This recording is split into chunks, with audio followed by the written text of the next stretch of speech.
سر بتائیے گا، پنجاب اسمبلی اس وقت خبروں کی زینت بنی ہوئی ہے. اسپیکر پنجاب اسمبلی کا ایسے لگ رہا ہے بیانات دیکھ کر کہ شاید کوئی حکومت کے ساتھ کلیش چل رہا ہے، اور دوسری جانب سوشل میڈیا بھی ہم دیکھیں تو سوشل میڈیا پر بھی ایسی خبریں آ رہی ہیں کہ جیسے سی ایم مریم نواز کے ساتھ ان کے کوئی اس طرح سے تنازع چل رہا ہے کسی بات پر. Thank you very much ji, thank you. آپ نے فون کیا. ابھی میں ملتان میں ہوں، اپنی کانسٹیٹوینسی میں ہوں، تو اگر سگنل کہیں جائیں تو اس کے لیے میں پہلے معذرت کرتا ہوں. اتنا بڑا ایشو یہ ہے نہیں ایکچولی. اسپیکر کا ایک بڑا ڈیکورم ہے جی پنجاب کا. اٹس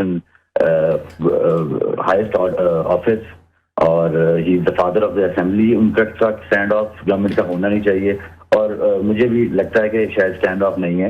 یہ ایک لوکل ایشو ہے جو کہ وہاں پہ کوئی ڈی پی او صاحب ہیں جو وہاں پر ایک ڈفرینس کریٹ کر رہے ہیں، جو کہ it is very in called for, ہونا نہیں چاہیے ایسے. تو اس کے لیے لا ریفارم کی کمیٹی میں میں نے یہ اس کا ذکر سنا تھا، اور پھر اس پہ ہم نے پھر موشن موو کی. Now the matter has gone to the judicial committee. وہ جوڈیشل کمیٹی فیصلہ کرے گی اس کا کہ کیا ہوگا ان کا فیٹ، جو ان کا اپنا ایشو ہے لوکل ایشو. باقی اسپیکر صاحب کا مکالمہ یہ اپنے ممبران کے ساتھ ایسے ہی تھا پہلے بھی، لیکن اس کو مجھے لگا ہے کہ سوشل میڈیا نے تو آؤٹ آف پروپورشن بھی گیا ہے. گیلان صاحب بہت شکریہ، آپ نے ہمیں جوائن کیا بڑے اپنے یہ بزی اس شیڈول سے. سر یہ میں اس لیے یہ ساری ہم نے زحمت دی ہے کہ آپ کا پبلک اکاؤنٹس کمیٹی کا چیئرمین بھی ہیں، پیپلز پارٹی کے ون آف لیڈنگ وہاں سے یہ ایم پی بھی ہیں، اور آپ کمیٹیز جو ہے جہاں پہ یہ مسئلہ آیا لا کمیٹی کا میں سن رہا تھا، آپ کا پہلے بھی ایک انٹرویو سن رہا تھا. آخر یہ مسئلہ ڈی پی او قصور کا اور اسپیکر صاحب کا ہے کہ آپ تو موجود تھے، کیا مطلب کاؤنٹر کیا آرگومنٹس، وہ الزام کیا تھا، کاؤنٹر کیا نیریٹو تھا سر، کوئی اگر ہمیں بتا سکیں پلیز. دیکھیں اسپیکر صاحب بڑے پرانے اور منجھے ہوئے سیاستدان ہیں، اور اسپیکر بھی وہ بہت کمال کے ہیں. انہوں نے اپنے آپ کو ریکیوز کیا اس میٹنگ میں جب وہ قصور کا ایجنڈا ہوا. ویسے جو میٹنگ تھی لا ریفارم کی وہ جنرلی لا اینڈ آرڈر کے اوپر تھی آف شیخو پورہ ڈویژن، لیکن جو قصور کی باری آئی تو اسپیکر صاحب چلے گئے اٹھ کے. تو ہم نے جو کیس کے بارے میں سنا وہ یہی تھا کہ وہاں پر ایک لوکل لیول کے اوپر ایک ایف آئی آر ہوئی ہے، اور جو دوسری پارٹی ہے ان کی بھی ایف آئی آر بنتی ہے، دونوں فریقین کی ایف آئی آر بنتی ہے.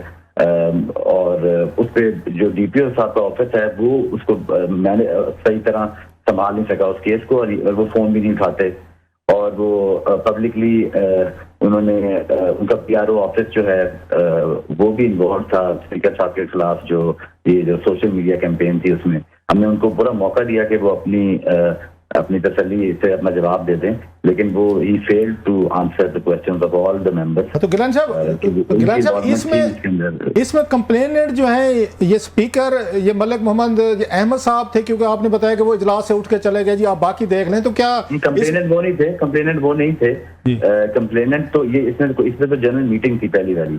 پھر ہم جب پریویلیج موشن میں وہاں میں نے ڈیسائیڈ کیا کہ یہ جو ورژن ہے ڈی پی او صاحب کا یہ بالکل پولیٹیکل سا لگ رہا ہے، اور اس کے پیچھے بھی کوئی لگ رہا ہے کہ یہ خود کوئی سیاست میں مداخلت کر رہے ہیں، تو یہ پارٹی بنے ہوئے تھے. لیکن اسپیکر صاحب کیوں اٹھ کے چلے گئے سر؟ گیلان صاحب اسپیکر صاحب کیوں اٹھ کے چلے گئے؟ ان کا ڈسٹرکٹ تھا. نہیں، کیونکہ وہ اسپیکر کا آفس ایسا ہے، اور انہوں نے ہم نے ان کو کہا کہ سر آپ بیٹھیں، بٹ انہوں نے کہا نہیں یہ کیونکہ قصور کا ایشو ہے اور اس میں میڈیا کے اوپر بڑی بات ہو رہی ہے سوشل میڈیا پہ، تو مجھے اس میٹنگ میں ابھی نہیں بیٹھنا چاہیے. تو آپ نے جو پوسٹوں کی بات کی کہ پوسٹیں سوشل میڈیا کے پہ ان کے پی آر او وغیرہ لگوا رہے تھے، جو میں سن رہا تھا آپ کا ایک انٹرویو، تو وہ کس کے خلاف لگوا رہے تھے؟ اسپیکر صاحب کے خلاف لگوا رہے تھے؟ اسپیکر صاحب کے خلاف لگا رہے تھے. ملک احمد خان صاحب نے جو اپنا ان کا کنڈکٹ ویسے بھی رہا ہے جنرلی اسمبلی میں بھی اور ایز اے اسپیکر، وہ بڑا کمال ہے جی. وہ اتنا انہوں نے بڑا اچھا اس چیز کو ہینڈل کیا. تو اس میں ان کا اسپیکر صاحب کا ان ایف آئی آر سے کیا تعلق تھا کہ انہیں پولیس سے کوئی شکایت پیدا ہوئی؟ صاحب کے کانسٹیٹوئنٹ تھے جی، اسپیکر صاحب کی کانسٹیٹوئنسی کے ایشو تھا، اور اس میں ان کے جو بھائی ہیں ملک احمد سعید صاحب، وہ بھی اسپیکر ان کے بہاف پہ رابطہ کرنے کی کوشش کرتے رہے ہیں ڈی پی او صاحب سے، لیکن ڈی پی او صاحب اس وقت رابطے میں نہیں آ سکے. سو یہ لگ رہا ہے کہ اسپیکر صاحب جو ہیں وہ ڈی پی او جو ان کے اپنے ڈسٹرکٹ کے یا اپنے علاقے کے ہیں،